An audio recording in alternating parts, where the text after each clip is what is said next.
Do you know why we celebrate President's Day? It's not just a day off work or a chance for retailers to hold sales. It's a day for us as a nation to honor and remember all the individuals who have held the highest office in the land, the Presidency of the United States. Our journey begins with the first president, George Washington, who took office in 1789. Following Washington, we have John Adams, Thomas Jefferson, and James Madison. They were followed by James Monroe, John Quincy Adams, and Andrew Jackson. Next, we have Martin Van Buren, William Henry Harrison, John Tyler, James K. Polk, and Zachary Taylor. Continuing down the line of presidents, we have Millard Fillmore, Franklin Pierce, James Buchanan, and the great emancipator Abraham Lincoln.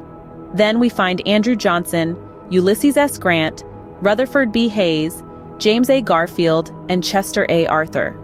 Grover Cleveland, Benjamin Harrison, and William McKinley were next in line. They were succeeded by Theodore Roosevelt, William Howard Taft, Woodrow Wilson, and Warren G. Harding. Calvin Coolidge, Herbert Hoover, and Franklin D. Roosevelt, who saw us through World War II, were next. We then have Harry S. Truman, Dwight D. Eisenhower, John F. Kennedy, and Lyndon B. Johnson. Richard Nixon, Gerald Ford, Jimmy Carter, and Ronald Reagan followed.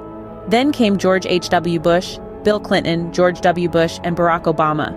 Finally, we reach the most recent presidents, Donald Trump and Joe Biden. Each president, regardless of political affiliation, has played a role in shaping this great nation. So why do we celebrate President's Day? It's a day to honor these individuals and the roles they've played in our nation's history. It's a day to reflect on the path our country has taken, led by these leaders. It's a day to remember that the presidency is not just about one person, but about us all, and the values we hold dear as a nation. In the past few minutes, we've journeyed through more than 2 centuries of American history, from George Washington to Joe Biden. We've seen leaders who have guided us through times of peace and times of war, times of prosperity and times of hardship. Each one has left their mark on the presidency and on the nation. So on this President's Day, take a moment to reflect on these leaders and their contributions. And remember, it's not just about the individuals, but about the journey of a nation. That's the real story of President's Day.